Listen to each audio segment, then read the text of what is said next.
चुनाव आयोग ने शनिवार को लोकसभा चुनाव का ऐलान कर दिया। उत्तर प्रदेश में सुरक्षा व्यवस्था को देखते हुए सबसे ज्यादा चरणों में वोटिंग कराई जाएगी। केंद्रीय चुनाव आयोग ने शनिवार को लोकसभा चुनाव 2024 के कार्यक्रम का ऐलान कर दिया है। सबसे ज्यादा 80 लोकसभा वाली सीटों वाले राज्य यूपी में 7 चरणों में चुनाव कराया जाएगा। आपको बता दें, सारे नतीजे 4 जून को आएंगे। पहले चरण का नामांकन 20 मार्च से शुरू होगा और 19 अप्रैल तक मतदान होगा। दूसरे नामांकन की बात करें तो 28 मार्च को वो शुरू होगा और 26 अप्रैल को वोटिंग होगी। वहीं तीसरे नामांकन में 12 अप्रैल और वोटिंग 7 मई को होगी। चौथे चरण में 18 अप्रैल से नामांकन और 13 मई को वोटिंग होगी। पांचवें चरण का नामांकन 26 अप्रैल से शुरू होकर वोटिंग 20 मई को कराई जाएगी। छठे चरण का नामांकन 19 अप्रैल और वोटिंग 25 मई को होगी। अंतिम और सातवें चरण का नामांकन 7 मई से शुरू होगा और वोटिंग 1 जून को कराई जाएगी। सभी चरण की गिनती एक साथ 4 जून को होगी। सबसे पहले पश्चिमी यूपी से चुनाव शुरू होगा। वाराणसी और पूर्वी यूपी में सबसे अंत में वोटिंग होगी। लखनऊ में 5वें चरण और पीएम मोदी के संसदीय क्षेत्र वाराणसी में 7वें चरण में वोटिंग होगी।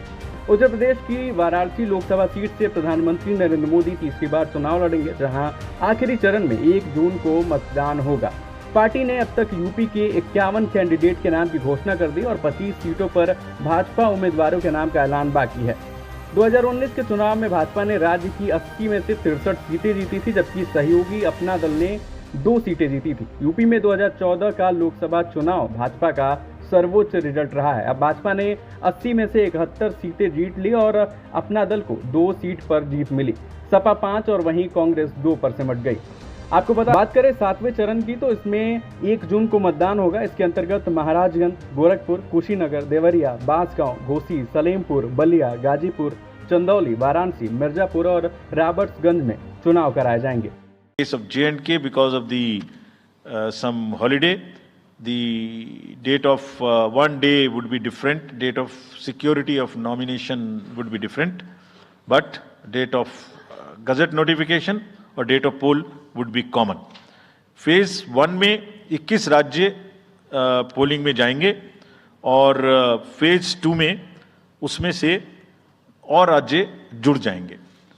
So this is the map which would be phase 2, जिसमें हम नॉर्थ ईस्ट में काफ़ी जगह चुनाव को कंप्लीट करते हुए, तमिलनाडु में कंप्लीट करते हुए सेकेंड फेज में राजस्थान को भी कंप्लीट करेंगे।